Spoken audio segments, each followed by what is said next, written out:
Welcome to episode 9 of KarooKiwi. Today we're exploring the art of starting over, the internal journey of beginning a new chapter. How do you navigate the chaos of a new environment? How do you build a new identity? And critically, how do you stay deeply connected to loved ones you left behind? Navigating those relationships across time zones and continents. Our guest for this conversation is Pierre du Plessis. He is a strategist, a 4-time TEDx speaker, and the founder of BeBrave. But he's also a modern-day philosopher with a master's degree focused specifically on loneliness and belonging. He helps people and global brands find clarity in the chaos. He has wowed crowds all over the world with his insights and reaching people on through his own podcast called Through the Fog. My first interaction with him was at a Psycho conference a few years ago, where he blew me away with his insights on the power of the mind. Welcome, Pierre. It's an absolute honor to have you on KarooKiwi. Where do you find yourself today, and what are you busy with at the moment? That's so awesome. Thank you, BeBrave, for having me. It seems my life is filled with expats and immigrants and all over the place. So there's a very clear theme. Thank you for that intro. Yeah, so that's a real thing, right? So where do I find myself today? That's a good question. I always ask that question on my podcast as well. I find myself very excited about the future and extremely optimistic. And that's where I find myself emotionally and spiritually in a way. And then physically, I'm in my home office in Belleville, in Cape Town, in Boston specifically, the Melville of Belleville, for those who know Melville.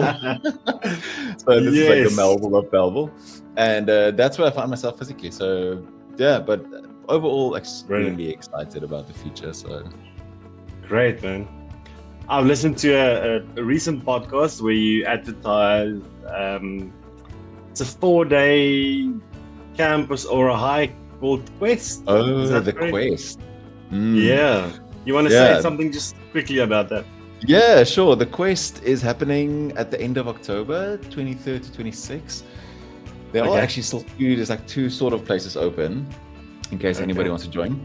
But so the Quest is a introspective process, or a process that facilitates self-inquiry, that helps you to find your way.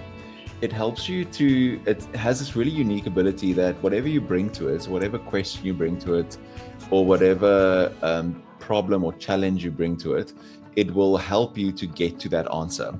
So it's very loosely based on a Native American vision quest, where traditionally you would be sent out into nature for about a couple of days without food, sometimes even without water, until you receive some sort of vision for your life. But because we as Westerners live so connected to every single thing, it's very difficult. If you just come to me and I just send you out into the mountain for 4 days with no food or water, you'll probably go insane and or die. So we designed this process. So a friend of mine, Simon, who runs the Quest out in Franschhoek, we designed the Quest in a way where there's a preparation phase before you get sent out into the mountain. So in the one version, there's 2 versions, a shorter one and a longer one. The one that's coming up in October is the shorter one, where there's about a day and a half preparation, where we use a tool called circling that helps you to land in a space and sort of get to the question that you need to ask. And then we send you out for about a 24-hour, just over a 24-hour period, like sunrise to sunrise, give or take, to go and spend time alone in the mountain. So you go only sleeping bag and like basic necessities, obviously no phone or watch or books or any kind of texts, and then just a journal and just water for the day. So you fast that day, and then you come back. So you sleep the night outside. You have a little tarp, you can make a shelter if you want, but no tent. And then you come back, and then we do an integration, like a storytelling integration, witnessing session about what you received out in the wild. So that's the quest. It's definitely a spiritual journey as well. It can be. So it does have a strong spiritual aspect to it. The quest isn't from a specific tradition, and then whatever your tradition. So I'm Christian, Reformed, Protestant, basically Calvinist, and then except for one little detail. But so whatever you bring to it, whatever your religion is, or your tradition, or your spiritual outlook, or not, if you just want to bring from a psychological point of view, or from a secular point of view, you bring that to the quest. And that's what makes the quest so awesome, is that it molds around the group and the person. So it doesn't prescribe. It's a container for whatever you bring to it. So if you want to bring all of your tradition and the way you understand God and the way you understand the universe, if you bring that to it, then it will mold around you. So it's very powerful in that way. Brilliant. Okay. Looking forward to hear some feedback on that. You should come. From New Zealand for a weekend, 4 days. Yeah. People have done weird things. Exactly there. Moving to New Zealand doesn't have to be complicated. Simply Visa NZ helps employers and migrants navigate the visa process, from work and residence visas to visitors visas. Led by immigration lawyer Rain Visser, the team provides clear, honest advice, so clients always know what's needed and what comes next. Their goal is to make every move simple, stress-free and successful, because starting a new life in New Zealand should feel exciting and not overwhelming. Visit simplyvisa.co.nz, complete the online application form, and let Simply Visa NZ help you make your migration dream a reality. So just a icebreaker part, I found out some stuff about you that you need to tell me about. So what is it about eating the same lunch every day that does it for you? I do eat the same lunch and basically the same breakfast. I eat a sardine, just about a sardine salad almost every single day. I try to automate as much of my life as possible, so I don't have to make extra decisions during the day. So the breakfast is almost always 2 or 3 eggs and avo, and then lunch is almost always sardines and spinach, cucumber, tomato, and like a little bit of mayonnaise almost every day. So I don't have to make those decisions. So those are healthy lunches that are high in omegas, breakfast and lunch, which keeps my brain going, so I don't do carbs during the day. So that's it was my rhythm. So it just makes my life simpler. I used to actually wear the same clothes every day as well. Not the exact same clothes, but I used to wear jeans and a black t-shirt every single day for years. Yeah, I was going to ask, it's not one of my questions, but I know this is a guy from Facebook. Zuckerberg. I said like I know. Yeah. Mark. I read somewhere that he's got a closet full of him and what's Tesla? I can't get to the names. Elon Musk. Elon Musk. The cupboard is full of like white or black shirts. I mean, it's all the same. There's much bigger decisions to be made, you know. Exactly, it makes life a little simpler. So I used to dress like that for a very long time. I only used to wear this like black t-shirts, jeans, and All Stars every single day. It's like my little uniform, and it was great. Like now I don't anymore. The All Stars part is actually one of my questions. So cool. A pair of All Stars with your go-to shoes. What is that about? Yeah.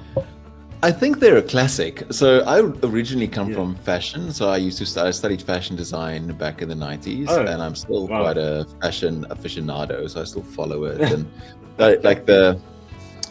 not dress we used to call people like trendoids, if you just wear the trendy things. Yeah. I like fashion as a discipline and as a design discipline and as an art form, and I appreciate it. So I follow the big designers and the big houses and what they're doing, because I think it's a very interesting mirror for me to what's going on in the rest of the world. Yeah. So that's why I like it for weird reasons. I don't like it because of ball gowns and matric dance dresses. I like it because it reflects culture in a very specific way. Yeah. So I do still follow it. And All Stars for me, it was part of my uniform. So I used to wear jeans, t-shirt, All Stars. And then All Stars for me, they're like a classic shoe. Even though they are a canvas shoe, it never goes out of fashion. Like, it's been around for 30, 40 years or even longer. And it's been in, and it just doesn't go out of style. So I have, and also something really weird is I do keep all my All Stars. So I have every single pair that almost every pair that I've ever bought, I still have. Yeah. So I wear them until they break, until they fall apart, because because they canvas shoes, they do break after a year or so, and I write the date in them when I get them, and then I keep them. So I still have all of them in my cupboard somewhere. And eventually the idea is to make something from it, like to do an artwork or something. This is the shoes that I walked the world with, or because those shoes have been everywhere, and some of them I wrote on. Like I've been wearing them I've been wearing All Stars for like 25 years, and I always have a pair. Like but they're so painful to wear. They're very painful if you get a new pair, and because it takes like a week or two to wear them in, and then they become really comfortable. But that wearing in is so painful. It's I'll always post a little thing that says, thank you for your thoughts and prayers during this difficult time. I have a new pair of All Stars. And then last one, a little birdie told me you have a Disney dream. Oh, I do. One day. Look, there's my little on my altar. So I'm manifesting. Okay. This one is. So I do, like, I really love Disney a lot, like a ridiculous amount. And I am actually going. I've seen 3 castles so far out of the 6. So Disney World, and then Disneyland, the original one, and then Disney Paris. And then we are actually, my wife and I, we're going for our second honeymoon. It's our 20th anniversary, and we're going to France. And we, of course, stopping over at Disney Paris next week. So, and it's just, people are like, "Are your kids going with?" I was like, "No, it's just us." So, but there's also a reason. I really love it because I really love Disney, and I do have a dream to work for Disney or with them at some point and do something, because I think it plays such a massively important role in shaping the imagination of the Western world. And not only the Western world, but I think the world at large. Like, it shapes our imagination, and those stories are so powerful, and they define the way that you think about manhood, about womanhood, about love, about bravery, about sacrifice, like all these beautiful topics that are so important. So if I can do anything to help them serve the world, then that would be game changing for me. It would be such a privilege and such an honor to be able to do that. So that's why I love it. And I love story. Like, I'm a systematic theologian by training, and a big part of my training as well is in narrative. So narrative shapes us as human beings. Like, the stories that we tell each other, the stories that we grew up with, those shape our understanding, and it gives us meaning. Like, it defines meaning. So it's massively important, and that's why I love it. So that's why I'm like, I want to work with them or for them, or I don't really work well for people. Like, I don't do that very well. So I'll work with them. Yeah, definitely. Yeah. They will obviously see you somewhere, I think. Yeah. I keep on putting it out there. I'm like, come on, people. That's interesting, because one of my colleagues at the place that I work now, she went on a 6-week trip visiting the holiday parks, Disney holiday parks. I think in Asia and in America. So she flew from between the two continents. Yeah. So that's the dream. Just Disney for 6 weeks. Yeah. That's a dream. No, Disney. Yeah, the Disney Tokyo is on my list for next year. So next year we want to go to Japan with the kids, and then we'll do Disney Tokyo. Great. Pierre, the gift of chaos. So one of your keynotes was titled "Chaos is a Gift." For anyone in the middle of a life-altering transition, that can be a tough concept to grasp. Can you start by explaining how that feeling of being utterly lost can be actually the most fertile ground for building something new and meaningful? Yeah, so sometimes, not sometimes, every single time, if you want to enter into the new, you have to break down the old.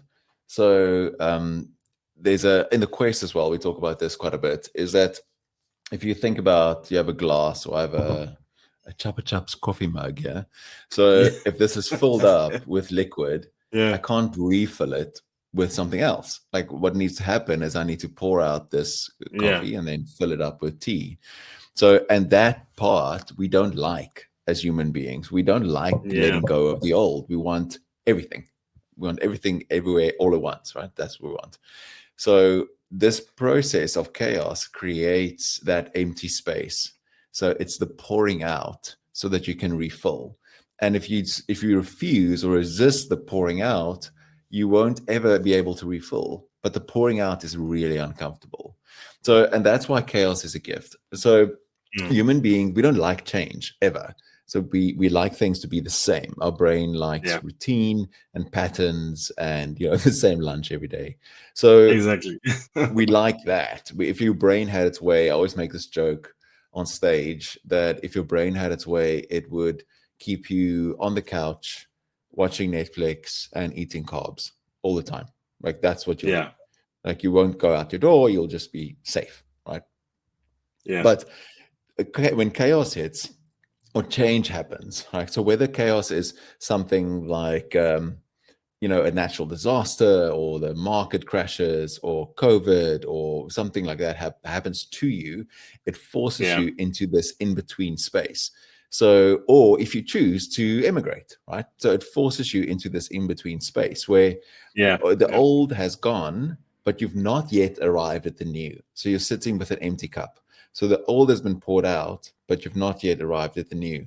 And then if you are able to manage that well, like if you don't react in a negative way or react in a I don't want to say childish way, but a sort of a naive way or a very base way, you by trying to hold on to the old and trying to, get all the old stuff back into the cup, or you're trying to, if you're not trying to react, if you don't react in that way and you choose to accept the emptiness that is now created, or this middle space, we call it the liminal space. So liminal means the word is limnos, which means a threshold or doorway. And then if you accept that and embrace it, then there's an opportunity for you to refill the cup with something new. But what people do is, because we hate when the thing is empty, we try and scoop up the little, and you're trying to now that all the water is messed on the ground, and you're trying to bring it out of the soil back into the cup and doing whatever you can to kind of hold on to it. And I don't know if I travel quite a bit. So, and I see this with South Africans all over the world, where people desperately hold on to the old, and not in a good way. Like they do it in a very bad way. And it's in a very negative way. And that always gets me very, it's upsetting for me to see people they sort of go somewhere and then they get stuck and they try to recreate something, but it's this very poor copy and it's not really the same. And it's also often extremely negative. Like the negative is what binds people together. So, and then it's sad. Instead of going, well, it's gone now. Like that's over. We made this decision. Now there's this empty space. And now if we can calm ourselves and then just think about what we actually want and how we want to chart our way forward, we can actually build a new life and build a new thing and build something new that's optimistic and that's beautiful and that's hopeful, while still keeping our South African identity. I mean, you don't have to lose that when you immigrate. You have to I think South Africans are such fantastic human beings that they, Yeah. wherever they go in the world, they just create. I mean, like the richest guy in the world is South African. Come on, let's just like say that to each other. Yeah. Exactly. He's from Yeah. Pretoria. He's like from Pretoria. Yeah. So Boykie. Yeah. Pretoria working. So that's it. That's why chaos is a gift. So it's not reacting in the usual way, not reacting from your little lizard brain Yeah. where you're fighting, fleeing, or freezing, or becoming angry or bitter. You're reacting in a sort of controlled, conscious way. We're saying, okay, what opportunities are opening up for us? The old Yeah. rules are gone, because that's what chaos does. Like it breaks open. It breaks open or breaks away the old rules, and then opens up new possibilities. So, and Yeah. it also Yeah. forms new communities really tightly, and also shows Yeah. up like new leaders start to emerge. So there's a couple of very clear things, and old hierarchies die away. That's one of the most important things. Like the person who used to be in charge is no longer in charge. Like whoever was the official title holder or the CEO, the leader, or the Yeah. MD, like that's not the same. Very often, not the same leader in times of chaos. It's usually very somebody else, or maybe it's even you.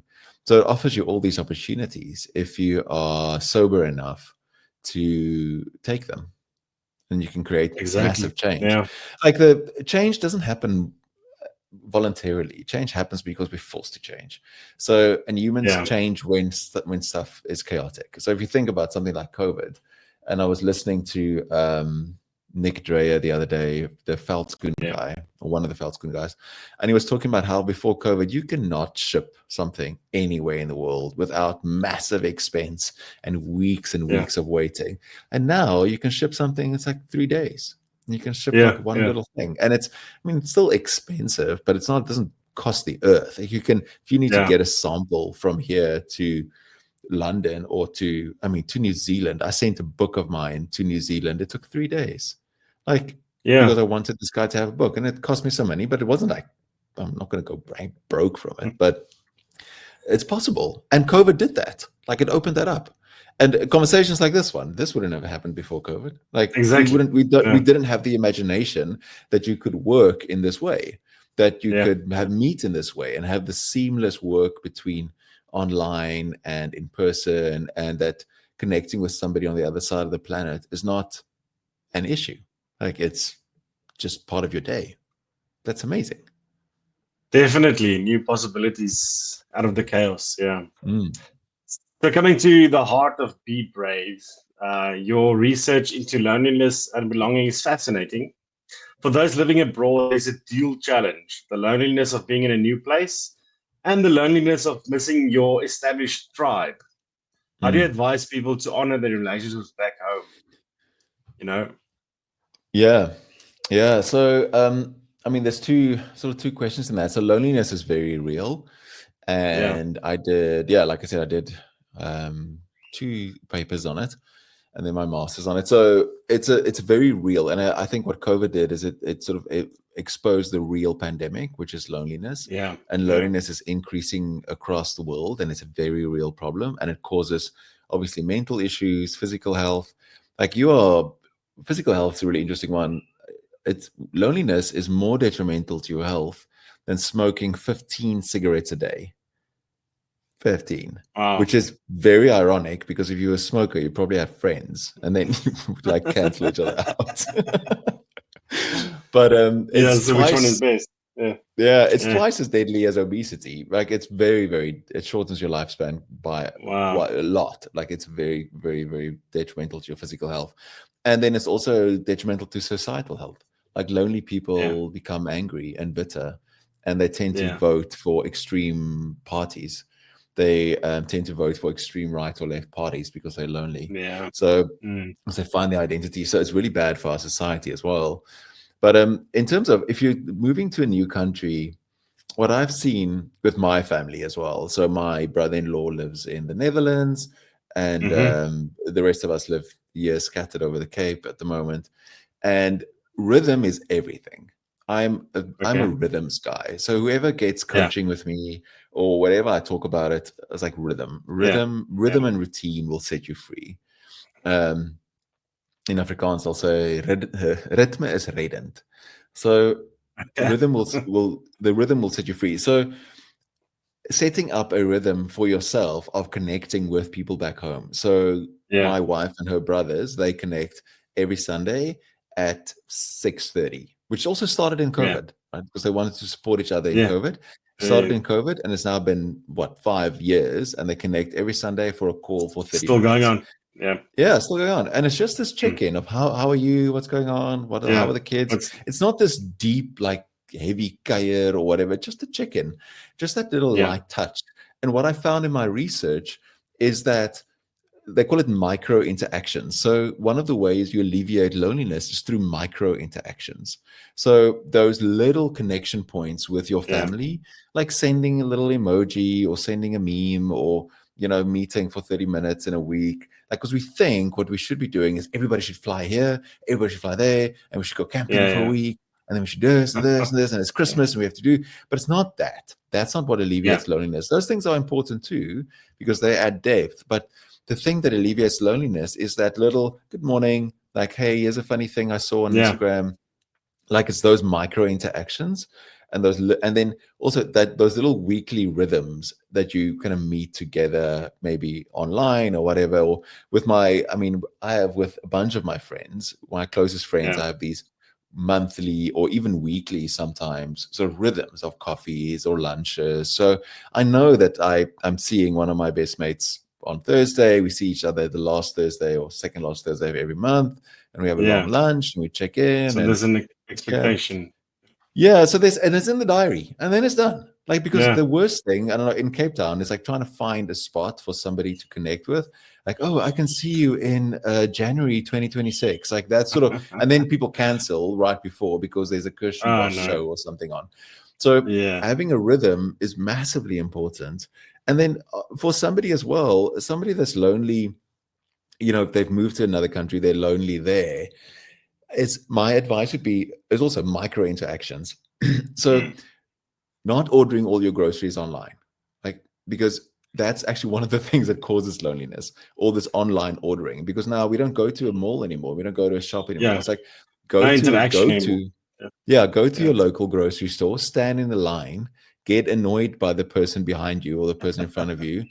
smile at the cashier, like say, hi, how are you? And then Yeah. those tiny little micro interactions are massively important. Like, join a gym or a CrossFit. Like, I'm a CrossFitter, and the part of the reason that I do it, or a big part of the reason I do it, is the community. Because Yeah. most of my day is spent with books and research and preparations and alone in this little room. So I just came back from CrossFit and then we all laugh together and we joke and we exercise, and you see the same people. We go to the same class. And you don't become like massively deep friends, but there's a sense of community. It's like, I can see some people. And then for Exactly. anybody living abroad, and especially if you're living alone, if you don't have family, it's like, find your local. So what is your local, your third place, right? So our back in the day, we had a church that we planted and was called Third Place. So third place is a place that is not your home and it's not your office, like it's not your work. And often now your home and Yeah. office are the same Yeah. thing. But what is your third place? It's a place that you go to where you meet friends, where you hang out, where you socialize. So, like, if you remember the old sitcom Cheers, right? Remember Yeah. Cheers? Yeah. Yeah. Yeah. Yeah. So that was a third place. And then the coffee shop in Friends, like what was called Central Perk, Exactly. that's a Yeah. third place. So what is your local? Like, if your local coffee shop, your local Mm. CrossFit, your local gym, your local little greengrocer or bakery, and then go to the same place all the time. Don't like go, oh, I want a new thing. Go to the same place. And then after a while, you know the barista, and then they'll greet you. And then you'll know their Exactly. name. Yeah. And if you tip really well, they'll really like you. so so Yeah. then it's like or your local bar for whatever, like local wine bar. Like, I don't know if that's always such a good idea, but like those little Yeah. tiny things and being intentional about it, and then building those Yeah. micro interactions, because those micro interactions sometimes lead to deeper relationships. It can lead to deeper friendships. And then the challenge with us with our world right now, and one of the things that's causing all this loneliness is our traditional social structures have been deteriorating. My opinion is like since about 2000, since about 9/11, I think also caused that massive Yeah. disruption in our Yeah. social structures. So traditional things like a going to church or going to the mosque or going to temple or whatever it is, right? Those things have started to fall away, and COVID also didn't do us any favors, because now they were, oh, I just watch the Domini online, or I'll Yeah. just Yeah. do the Yeah. thing online. And that's not the point. Like, the point is not Church online. teaching.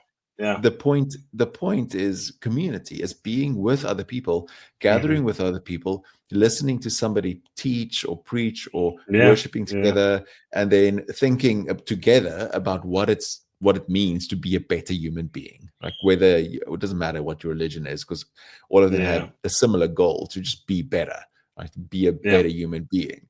So, and to do that with strangers, like with people that you don't know, you don't like, and then sometimes you'll meet them, you'll hang out, and then, I mean, Tannies have been making tea forever, and then after church, like, just Exactly. stay and Yeah. have a Yeah. cup of tea, right? Like, almost like I said, be a man, just be a man and have a cup of tea, right? And then stay and like hang out a little bit. And the other social structures that have started to disappear are things like, I remember my parents, my dad used to be part of the Rotary Club. Remember Hmm. those, the Rotariërs, the Rotary Yeah. Club, Yeah. and my mom used to be part of the Lions Club, and she was the president, or I don't know, they've got all these titles and stuff.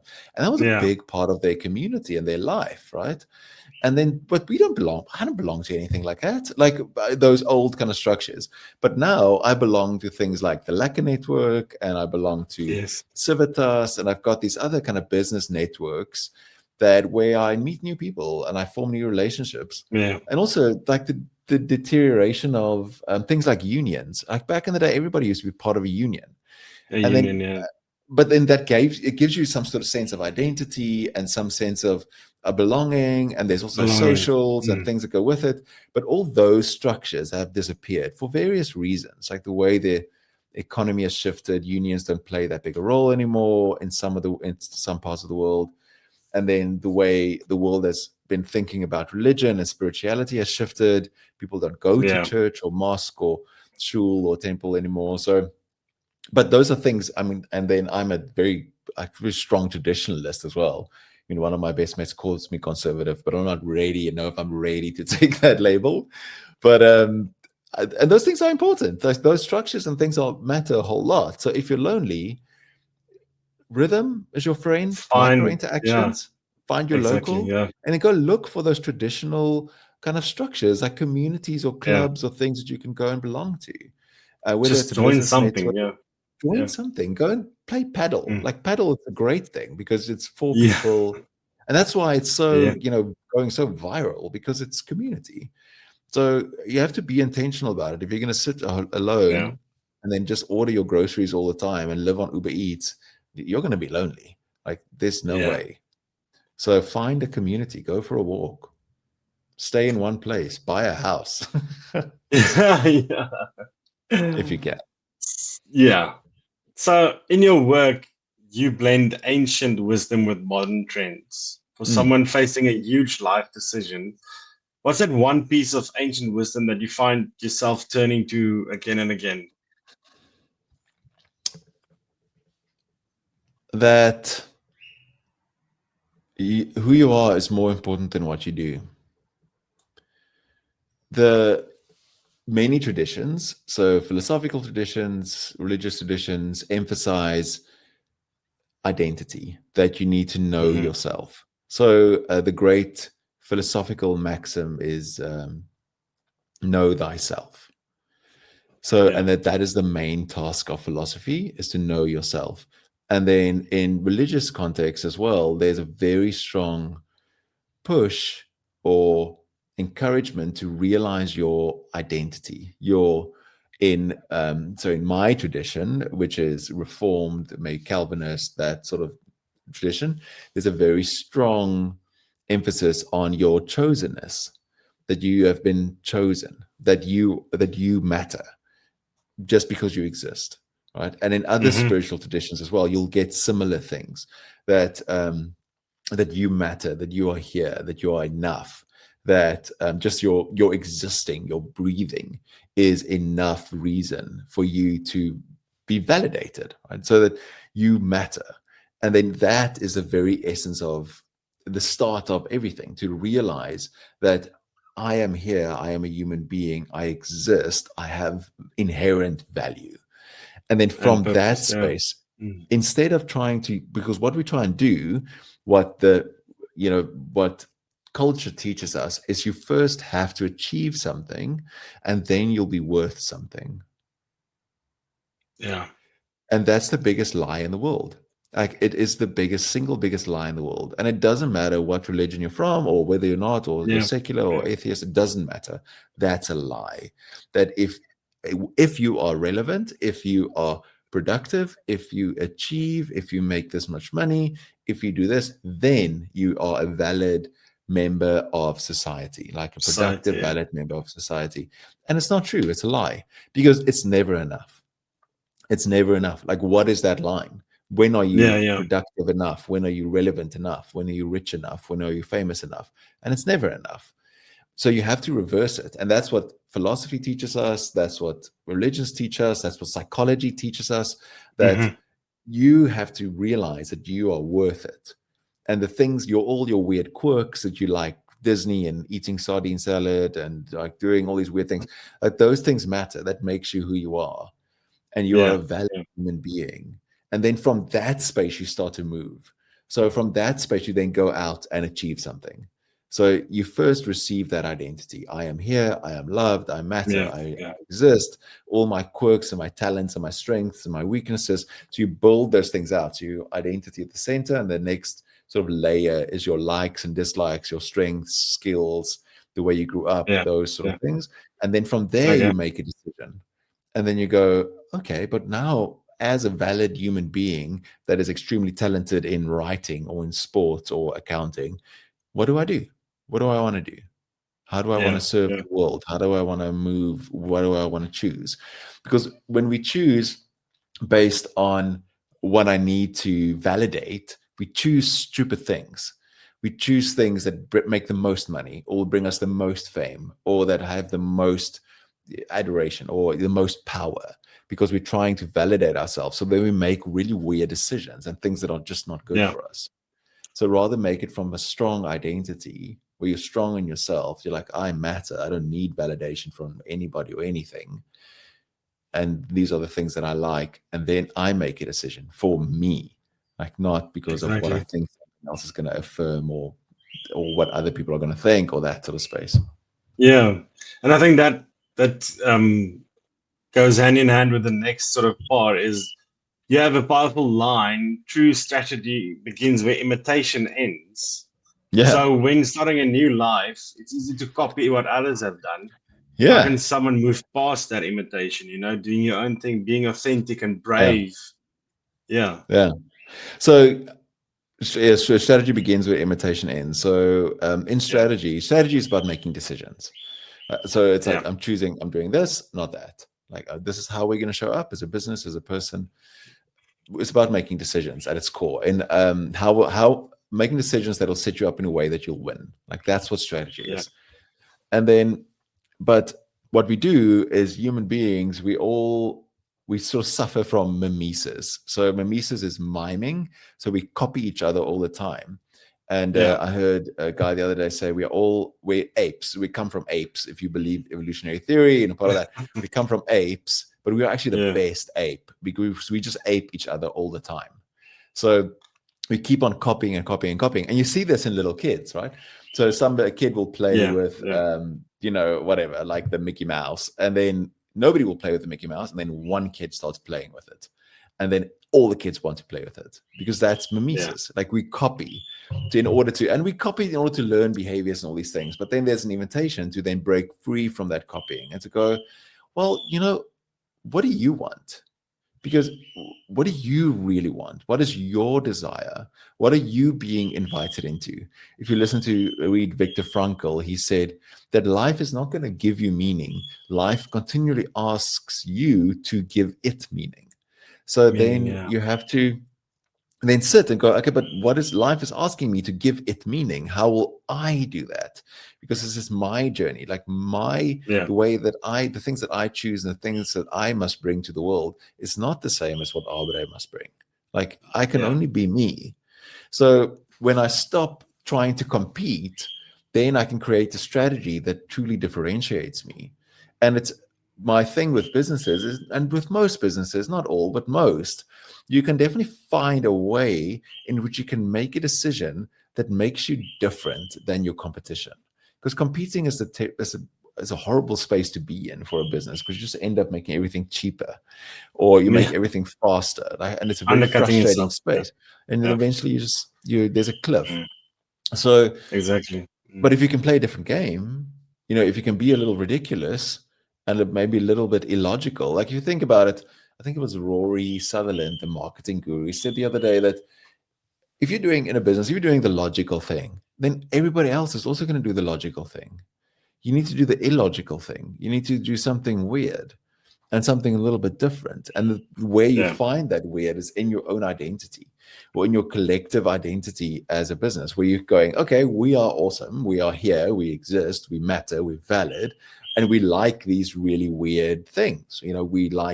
I like Disney, and I like fashion, and I like reading philosophy. Let me put all of that together. Right. So I don't compete with like any other writers or speakers or people, because nobody else likes Disney plus philosophy plus loneliness plus theology and has a degree in fashion design. Like, who's going to compete to that? It's like impossible. So I don't play that game. I don't try and it's fruitless to copy. Like eventually and it's fruitless for your soul as well, for yourself. You might make a little bit of money, but is that what you really want? Yeah. Listen, Pierre, so we're nearing the end. I'm trying to get a final thought from you. So this has been incredible exploration. And if our listeners could hold on to only one idea from our conversation to guide them through their own personal fog, both in their new life and their new connections, what would you want their North Star to be? Their North Star should always be their own identity. That must be the thing that you keep on working on and keep on thinking about. So who before what? Who are you? Who are you really? And that's where everything starts. It's like starts with work you, to figure out who you really are. What do you want? Not what somebody else is telling you to want, what the world is telling you to want. What do you want? And then to act on it, to be brave. So my business is called BeBrave, but like to be brave and then act on it, and then make a decision. And that's make a decision and try. Like, figure out who you are. And it's a lifelong project. You're never going to you always change, and our identities change, and we grow, and I'm not the same person I was 20 years ago or 10 years ago. It's a continuous work. Like, what do I like? What do I want to do now? And then make a decision.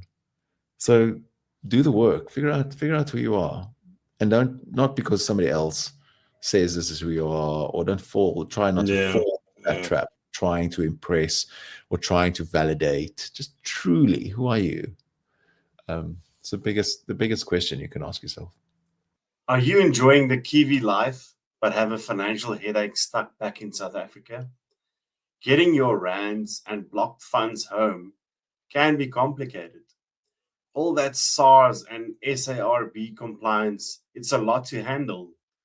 That's where FinSelect comes in.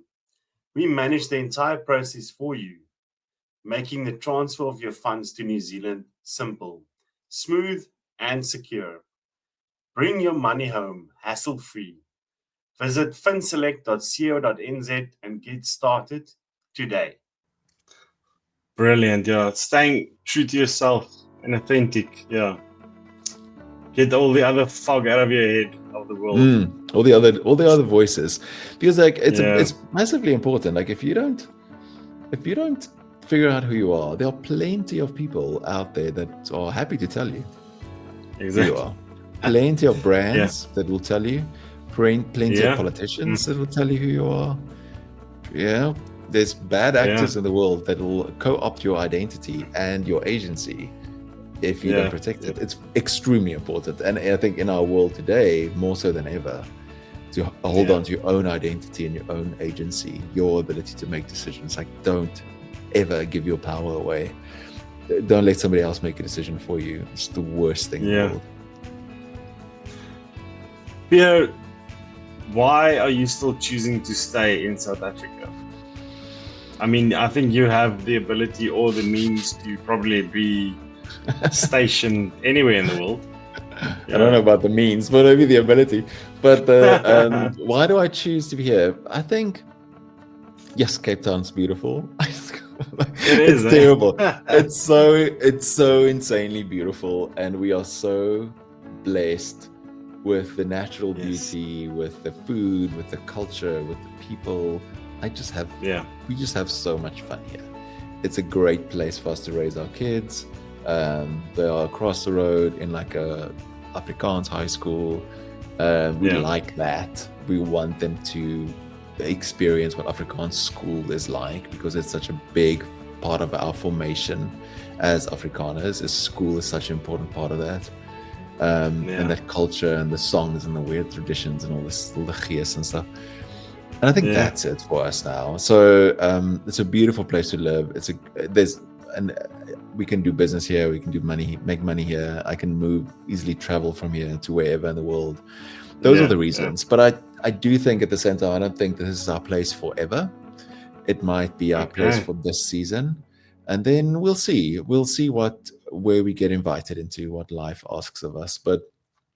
So we are open to traveling or maybe living in multiple places in the future. I do, like you said in the beginning, I'm getting asked more and more to speak abroad, and there might be some sort of also a practical reason to kind of move to a more central place. It's not like a 12-hour plane ride all the time. Yeah, that's tough, eh?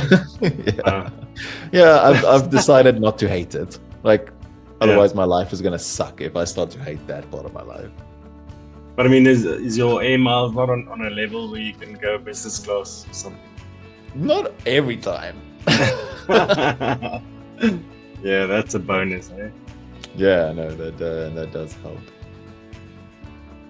Do you have anything else that no one really knows about you, like a talent or a party trick, other than the things that I mentioned earlier? Like a talent or a party trick? I don't know. What do I do that people don't know about? I'm a pretty good cook, actually. I don't think many people know that. I'm a pretty good cook. And, I think the fashion thing is also something. Yeah, not many people know that. Yeah. That I'm really, I mean, some people do, but I'm not, that I'm really into it.